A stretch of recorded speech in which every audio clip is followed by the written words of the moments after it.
Moment here Besant Technologies Tambaram பிரான்ச்லேருந்து today என்ன update பார்க்க போகிறோன்னு பார்த்தீங்கன்னா, நம்ம சிஸ்டர் தெய்வக்கனி அவங்க 2017 பாஸ்ட் அவுட்.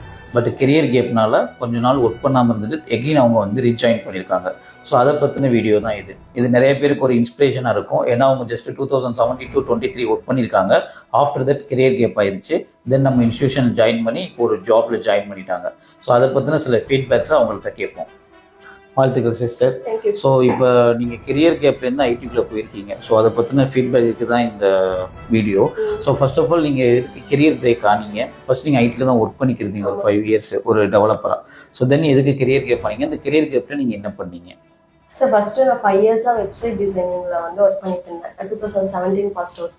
அதுக்கப்புறம் வந்து லாக்டவுனில் கொஞ்சம் அந்த இஷ்யூஸ்லாம் போச்சுல, அந்த டைமில் வந்து சரி கவர்மெண்ட் எக்ஸாம் ட்ரை பண்ணலான்னு சொல்லிட்டு ஒரு 2 years வந்து ட்ரை பண்ணேன். 2023 நான் ஸ்டாப் பண்ணிவிட்டு 2 years கவர்மெண்ட் எக்ஸாம் ட்ரை பண்ணேன். அதில் கொஞ்சம் போயிடுச்சு எனக்கு மார்க் வரல. சரின்னு சொல்லிட்டு ஃபுல் ஸ்டாக் மறுபடியும் ட்ரை பண்ணுவோம், பேக் அண்ட் மூவ் பண்ணலாம் தான் பெசன்ட் டெக்னாலஜிஸ் வந்து ஜாயின் பண்ணேன். ஃபுல் ஸ்டாக்ல வந்து ரியாக்ட் ப்ளஸ் பைத்தான். இப்போ வந்து ஃப்ரண்ட் அண்ட் டெவலப்பராக ரியாக்ட்ல ப்ளேஸ் ஆகியிருக்கேன். ஓகே, பெசன்ட் டெக்னாலஜிஸ்ங்கிறது உங்களுக்கு எப்படி தெரிஞ்சிச்சு? யாரும் உங்களுக்கு ரெக்கமெண்ட் பண்ணா? நான் வந்து கூகுளில் தான் பார்த்தேன். ரேட்டிங்கில் ஃபர்ஸ்ட்ல இருந்தது 100% பிளேஸ்மெண்ட்னு சொல்லி போட்டிருந்தாங்க.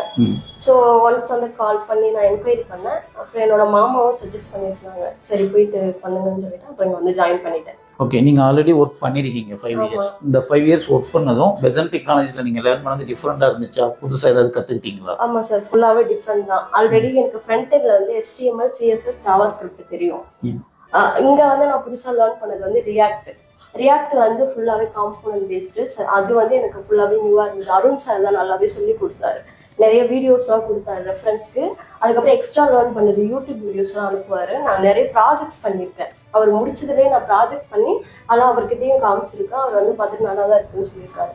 அதுதான் எனக்கு கான்ஃபிடென்ட்டாக இருந்தது, ரியாக்ட்ல நம்ம மூவ் பண்ணலாம் அப்படின்னு சொல்லி. சரி, ஓகே. இப்போ சார் ட்ரைனிங் கொடுத்தாங்க. ஸோ இதுலேருந்து உங்களுக்கு இன்டர்வியூ கொஸ்டின்ஸ் எப்படி வந்துச்சு? இது பேஸ் பண்ணி வந்துச்சா இல்லை ப்ராஜெக்ட்ஸ் நீங்கள் இங்கே எத்தனை ப்ராஜெக்ட்ஸ் கம்ப்ளீட் பண்ணியிருக்கீங்க? உங்களுக்கு மினிமம் ஒரு 2 ப்ராஜெக்ட்ஸ் நீங்கள் கம்ப்ளீட் பண்ண சொல்லியிருக்கோம். ஆமாம் சார், 2 ப்ராஜெக்ட் கம்ப்ளீட் பண்ணிட்டீங்க. நான் ஒரு 5 ப்ராஜெக்ட் ஒர்க் பண்ணியிருக்கேன். ஓகே, இப்போ நான் எதுக்காக இது கேட்குறேன்னா, இந்த கொஸ்டின் ரொம்ப இம்பார்ட்டன்ட். இப்போ கெரியர் கேப், இப்போ உங்களை மாதிரி எக்ஸாம்ஸ் எழுத போனவங்க, கவர்மெண்ட் ஜாப் போனவங்க, கெரியர் பிரேக் ஆனவங்க திரும்ப ரீஎன்டர் ஐடியில் ஆக முடியுங்கிறது நம்ம நிறைய ஸ்டூடெண்ட்ஸ்ட கான்ஃபிடன்ஸ் கொடுக்குறோம். ஸோ இதை நீங்கள் எக்ஸ்ப்ளோர் பண்ணி எக்ஸ்பீரியன்ஸ் ஆகி இப்போ ஜாப் போயிருக்கீங்க. இது மாதிரி இருக்க ஸ்டூடெண்ட்ஸ்க்கு நீங்கள் என்ன ஃபீட்பேக் கொடுக்க விரும்புறீங்க? கண்டிப்பா வந்து என்னன்னா, அவங்க சொல்லி கொடுத்ததை கரெக்டா ப்ராக்டிஸ் பண்ணி எக்ஸ்ட்ரா நம்மளும் கொஞ்சம் எஃபோர்ட் போட்டுட்டு அதுக்கப்புறம் ட்ரை பண்ணுங்க, ப்ராஜெக்ட்ஸ் பண்ணுங்க.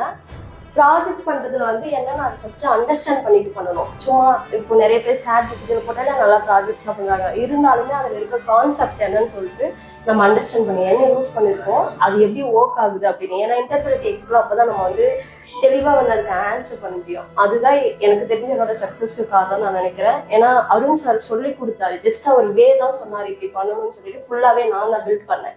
அதில் நிறைய டவுட்ஸ் இருக்குலாம் அவர் தான் எனக்கு கிளியர் பண்ணாரு. அது மாதிரி ஒரு ப்ராஜெக்ட் பண்ணுறேன்னா அதை முழுசாக இன்டெப்த்தாக போயிட்டு அண்டர்ஸ்டாண்ட் பண்ணிட்டு பண்ணுங்க.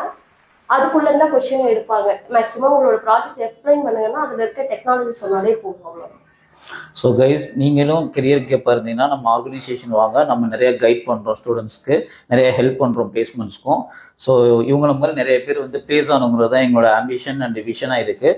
ஸோ மறக்காமல் இந்த வீடியோஸும் உங்கள் ஃப்ரெண்ட்ஸ்க்கு ஷேர் பண்ணிடுங்க.